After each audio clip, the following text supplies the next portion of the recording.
When you sit down to write a presentation, what's the first thing that goes through your mind?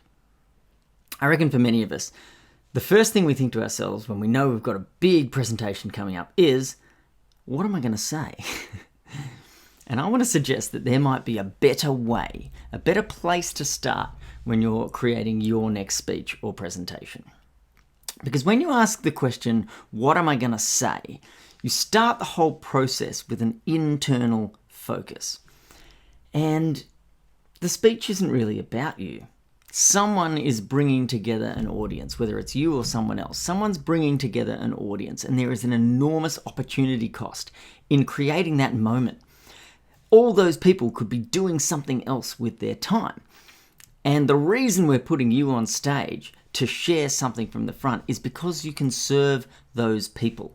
And it's worth them taking that time to hang out with you for that period because you've got something you can do to help. So if you've got a big presentation coming up and you haven't yet started your preparation, I think a better question to ask yourself before you even get started is, how can I help you? And I reckon that question leads to a bunch of other really useful questions. Because if you ask yourself, how can I help you? You have to go, well, who is you precisely anyway? Like, you've got to really know who's going to be in the audience if you can have a sense of how you might be able to help them. And so asking that question first means you might start to put some serious thought into exactly who's going to be in the room. And then you might ask yourself, well, what are the problems that those people have that I know something about that I might be able to help them with? And it starts this whole train that takes you out of kind of your own experience and what you care about and what matters to you, and takes your mind out into that of the audience and the group of people who you are there to serve. And it's going to serve you really well in two ways. Number one, it gives you the right orientation to begin with. It means that the focus and the energy that you're putting into the design of your speech, everything is happening with the audience in mind, which is critical if you're going to design something that's truly useful and engaging for them. But not only that, it's not just going to impact your preparation for the presentation you're doing. I reckon it might actually impact the delivery of the presentation that you're giving, because you've given yourself an outward orientation to begin with.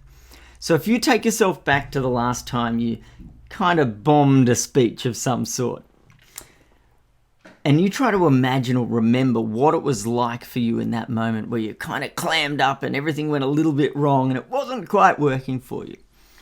If you think about that experience, I reckon you'll probably notice that in that moment you had an inward orientation.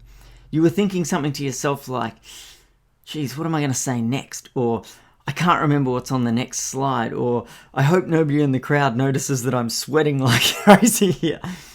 These are all me, internal worries. And we don't want to worry about you when we're on stage. We want to worry about who's out in the audience and how we're serving them.